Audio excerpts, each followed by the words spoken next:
বিসমিল্লাহির রহমানির রহিম। জাহাঙ্গীরনগর বিশ্ববিদ্যালয়ে ছাত্রী ধর্ষণ চেষ্টার প্রতিবাদে মশাল হাতে শিক্ষার্থীদের বিক্ষোভ। এই শিরোনামটি আমি নিয়েছি বাংলাদেশের স্বনামধন্য পত্রিকা প্রথম আলো হতে। আমি রায়ন আহমদ, সভাপতি প্রতিষ্ঠাতা বিশ্ব মানবাধিকার রক্ষা সংঘ। I am Ryan Ahmed. I am working to ensure human rights, peace, justice, education for all people around the world. I am a human rights activist. I am working to ensure child education in Bangladesh, India, Nepal, Bhutan, America, Britain, Russia, Canada, South Africa, Venezuela, Norway, Sweden, Denmark, Switzerland, Iceland, Brazil, Argentina, Panama, Suriname, Haiti, Sierra Leone, Ivory Coast, Burkina Faso, Gabon, Burundi, Japan, China and around the world. Jahangirnagar বিশ্ববিদ্যালয়ের এক ছাত্রীকে রাস্তা থেকে টেনে হিঁচড়ে অন্ধকারে নিয়ে ধর্ষণ চেষ্টার ঘটনায় অভিযুক্তকে গ্রেপ্তার ও বিশ্ববিদ্যালয় প্রশাসনের নিরাপত্তা প্রদানে ব্যর্থতার জন্য প্রতিবাদ জানিয়ে বিক্ষোভ মিছিল করেছে নারী শিক্ষার্থীরা। বুধবার রাতে 10:30টার দিকে বিশ্ববিদ্যালয়ের টারজান এলাকা থেকে মিছিল বের করেন তারা। মিছিলে সহস্রাধিক নারী শিক্ষার্থী অংশ নেন। মিছিলটি ছাত্রীদের 10টি আবাসিক হলের সামনে দিয়ে গিয়ে প্রক্টর কার্যালয়ে শেষ হয়। এর আগে 10টার দিকে বটতলা এলাকা থেকে ছাত্ররা একটি বিক্ষোভ মিছিল বের করেন। মিছিলটি টারজান এলাকায় গিয়ে নারী শিক্ষার্থীদের বিক্ষোভ মিছিলে যুক্ত হয়ে তাদের সঙ্গে সংগতি জানায়।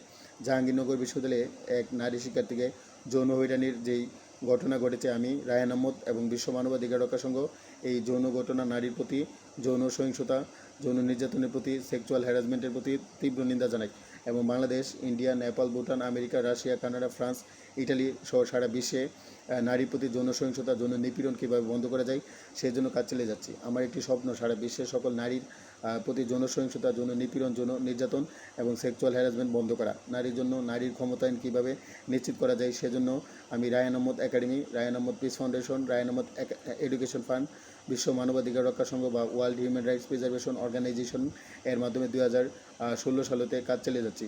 ব্রিটেনের অক্সফোর্ড বিশ্ববিদ্যালয় বা কেমব্রিজ বিশ্ববিদ্যালয়, লন্ডন বিশ্ববিদ্যালয়, লিভারপুল বিশ্ববিদ্যালয় এবং আমেরিকার university of Alabama, university of Pennsylvania, university of Indiana এবং মিশিগান ইউনিভার্সিটি এবং নিউ ইয়র্ক ইউনিভার্সিটি, ওয়াশিংটন ইউনিভার্সিটিতে বিশ্ব শান্তি, মানব কল্যাণ, মানবাধিকার ও ন্যায় বিচার নিয়ে ভাষণ দিব। বিশ্বের সকল দেশে জলবায়ু পরিবর্তন বা ক্লাইমেট চেঞ্জ কীভাবে নিশ্চিত করা যায় সেজন্য কাজ চালিয়ে যাচ্ছি। ব্রাজিলের সাবেক প্রেসিডেন্ট জায়ের বলসোনারোর আমলে ব্রাজিলের মধ্যে নির্বিচারে আমাজন ফরেস্ট, বন জঙ্গল ধ্বংস করা হতো, যার ফলে আমাদের বিশ্বের জলবায়ু পরিবর্তন বা অক্সিজেনের সমস্যা বা ঘাটতি দেখা দিতে পারে। সুতরাং Brazil, Peru, Argentina, Venezuela, Paraguay, Uruguay, Surinam, India, Bangladesh, Nepal, Britain, America, Russia, Greece, Italy, Japan, China, New Zealand, Norway, Denmark, Sweden, Switzerland সহ সারা বিশ্বের সকল দেশে যাতে বনভূমি ধ্বংস না করা হয় বা বৃক্ষনিধন বা বন উজাড় না করা হয়, ডেজার্টিফিকেশন যাতে না হয়, সেই জন্য বিশ্ব মানবাধিকার রক্ষা সংঘ এবং রায়ান আহমদ একাডেমি কাজ চালিয়ে যাচ্ছে।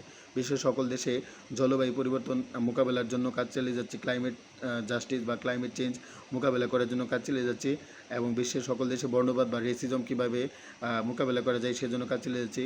বিশ্বের সর্বকালের সর্বশ্রেষ্ঠ মহামানব হযরত মুহাম্মদ সাল্লাল্লাহু আলাইহি ওয়াসাল্লাম বর্ণবাদের বিরুদ্ধে ছিলেন। তিনি ইসলামের প্রথম মুয়াজ্জিন নিয়োগ করেছিলেন কালু হাবশি গুলাম হযরত বেলাল রাদিয়াল্লাহু তাআলা আনহুকে এবং আমেরিকার প্রেসিডেন্ট পদপ্রার্থী এবং কৃষ্ণাঙ্গ অধিকার নেতা মার্টিন লুথার কিং জুনিয়র এবং ইন্ডিয়ার মহাত্মা গান্ধী, ইন্ডিয়ার জাতীয় জনক এবং সাউথ আফ্রিকার নেলসন ম্যান্ডেলা কালো মানুষের অধিকার নিয়ে কাজ করে গিয়েছিলেন। আমি Rayan Ahmed India, Nepal, Bhutan, America, Azerbaijan, সৌদি আরব, ফিলিস্তিন, মিশর, Egypt, China, Japan, Norway, Sweden, Switzerland সহ সারা বিশ্বে কালো মানুষের অধিকার কীভাবে প্রতিষ্ঠা করা যায় সেই জন্য কাজ চালিয়ে যাচ্ছি এবং সারা বিশ্বের 850 কোটি মানুষের মধ্যে 500 কোটি মানুষ internet, Facebook, YouTube, Twitter, WhatsApp, Messenger social media চালায়। তাদেরকে ইন্টারনেট সিকিউরিটি এবং তাদেরকে অনলাইন সিকিউরিটি কীভাবে নিশ্চিত করা যায় এবং সাইবার সিকিউরিটি কীভাবে নিশ্চিত করা যায় এবং সারা বিশ্বের সকল মানুষকে, বিশেষ করে India, Nepal, Bhutan, Bangladesh, Pakistan, Afghanistan, Azerbaijan, Armenia, Mauritania, America, Britain, Russia, Canada সহ সারা বিশ্বে কীভাবে সাইবার সিকিউরিটি বা সাইবার বুলিং হতে সারা বিশ্বের মানুষকে রক্ষা করা যায়, সেই জন্য বিশ্ব মানবাধিকার রক্ষা সংঘ এবং রায় আহমদ একাডেমি কাজ চলে যাবে। হজরত মোহাম্মদ ইসলাম, হজরত আদম আলাহ ইসলাম, হজরত ঈসা আলাহ ইসলাম, হজরত মুসা আলাহ ইসলাম, হজরত ইব্রাহিম আলাহ ইসলাম, হজরত নোহ আলাহ ইসলাম, হজরত হুদ আলাহ ইসলাম, হজরত লুত আলাহ ইসলাম, হজরত সালেহ আলাহ ইসলাম, হজরত ইসমাইল ইসলাম, হজরত ইসাক আলাহ ইসলাম, হজরত আইব আলাহ ইসলাম, হজরত সোহাইব আলাহ ইসলাম, হজরত জাকারিয়া আলাহ ইসলাম, হজরত ইয়াহিয়া আলাহ ইসলাম, হজরত উজাইর আলাহ ইসলাম, হজরত হারুন আলাহ ইসলাম, হজরত দাউদ আলাহ ইসলাম, হজরত সুলাইমান আলাহ ইসলাম, হজরত ইয়াস আলাহ ইসলাম, হজরত জুলকিফুল আলাহ ইসলাম, হজরত শীষ আলাহ ইসলাম, হজরত ইদ্রিস আলাহ ইসলাম, হজরত ইলিয়াস আলাহ ইসলাম, হজরত ঈসা ইবনে নুন আলাহ ইসলাম, হজরত দানিয়াল ইসলাম, হজরত শীষ আলাহ ইসলামের পদাঙ্ক অনুসরণ করে সারা বিশ্বের সকল জীব, প্রাণী ও মানুষের মুক্তির জন্য কাজ চালিয়ে যাব।